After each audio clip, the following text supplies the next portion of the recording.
सर्वभूता यदा देवी स्वर्गमुक्तिप्रदायिनी त्वं स्तुता स्तुतये का वा भवन्तु परमोक्तयः सर्वस्य बुद्धिरूपेण जनस्य हृदि संस्थिते स्वर्गापवर्गदे देवी नारायणि नमोऽस्तुते कलाकाष्ठादिरूपेण परिणामप्रदायिनी विश्वस्योपरतौ शक्ते नारायणि नमोऽस्तुते सर्वमङ्गलमाङ्गल्ये शिवे सर्वार्थसाधिके शरण्ये त्र्यम्बिके देवी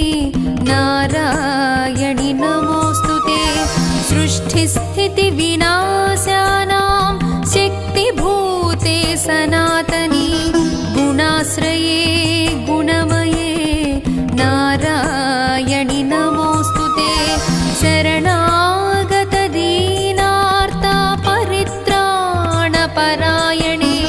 सर्वस्यार्तिहरे देवी नारायणि नमोऽस्तुते हंसयुक्तविमानस्थे ब्रह्माणि रूपधारिणि कौशाम्भक्षरिके देवी नारायणि नमोऽस्तुते त्रिशूलचन्द्राहिधरे महावृषभवाहिनी माहेश्वरि स्वरूपेण नारायणि नमोऽस्तुते मयूरकुक्कुटवृते महाशक्तिधरे नघे कौमारी रूपसंस्थाने नारायणि नमोऽस्तुते शङ्खचक्रगदासाङ्गगृहीत परमायुधे प्रसीद वैष्णवीरूपे नारायणि नमोऽस्तुते गृहीतोऽग्रमहाचक्रे दंष्ट्रोद्धृतवसुन्धरे वाराहरूपिणी शिवे नारायणि नमोऽस्तुते नृसिंहरूपेणोग्रेण हन्तुं दैत्यान् कृतोद्यमे त्रैलोक्यत्राणसहिते नारायणि नमोऽस्तुते किरीटिनी महावज्रे सहस्रनयनोज्ज्वले वृत्रप्राणहरे चैन्द्री नारायणि नमोऽस्तुते शिवदूती स्वरूपेण हतदैत्यमहाबले घोररूपे महारावे नारायणि नमोऽस्तुते दंष्ट्राकराळवदने शिरोमाला विभूषणे चामुण्डे मुण्डमधने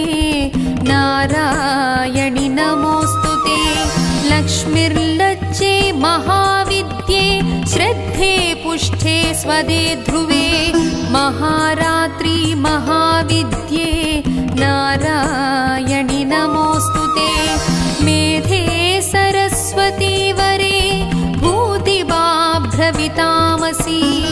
नियते